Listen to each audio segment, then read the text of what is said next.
Hi, I'm Charles Hoskinson, and I'd like today to talk a little bit about the future. And let's look at the unbanked and undocumented world. So the green bucket has about 4 billion people living in it, in places like the United States, the European Union.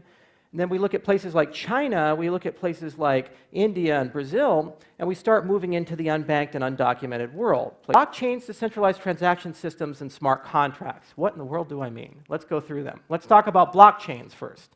So basically what a blockchain is it's just a big database. If you're going to store something like who owns what, you need that database to be secure, you need it to be tamper resistant, you need it to be distributed, and it turns out that 2019 is a very exciting year for Cardano because it's the first year where we're really taking all the lessons we've learned from being in market for a year, as well as the 3.5 years of scientific innovations, and we're rolling those innovations and those market lessons out into the Shelley Gogan and other releases.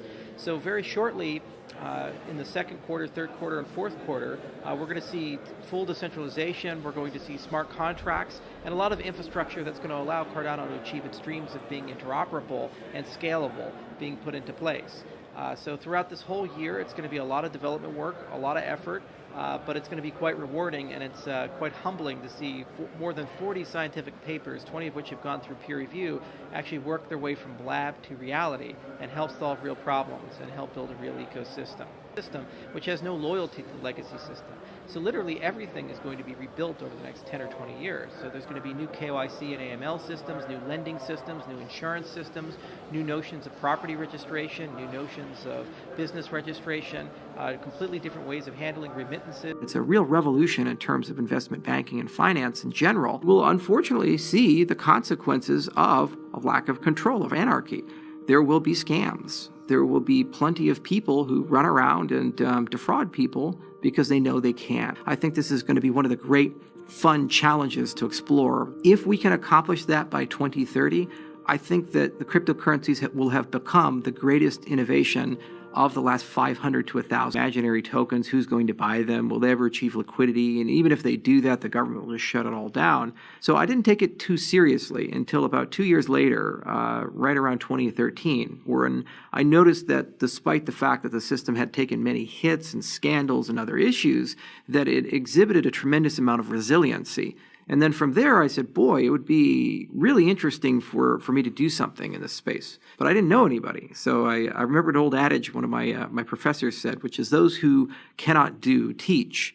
So I created a free class on Udemy called Bitcoin or How I Learned to Stop Worrying and Love Crypto, because I'm a big Peter Sellers fan. And so I kind of named it as a spoof on Dr. Strangelove.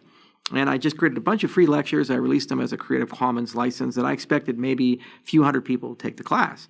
Well, it turned out I got over 70,000 students for the course, and I got over 5,000 emails in the first year that I hosted it, and I answered every single one of them because it was a fun experience. So I got to meet everybody and got to learn a huge amount. The venture I'm usually at something very, very special.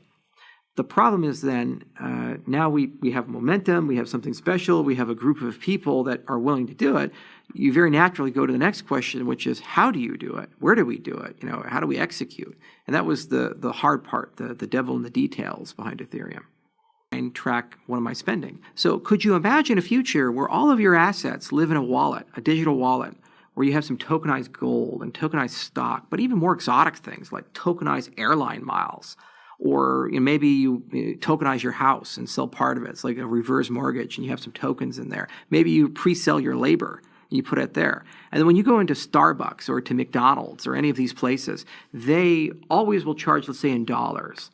So when you go and tap your cell phone to pay, you're going to pay in airline miles or your labor or your house, and they get dollars. They didn't know that you paid in airline miles. That's some decentralized market-making network took care of all that process. Now, if we can get to that reality, we start caring a lot less about our local money. It doesn't really matter if you live in Argentina and the peso is not doing so good, because you can just rebalance your portfolio and say, I'm actually pretty long on the dollar. I'm just going to go for that. Or I like gold, so I'm going to store all my wealth there.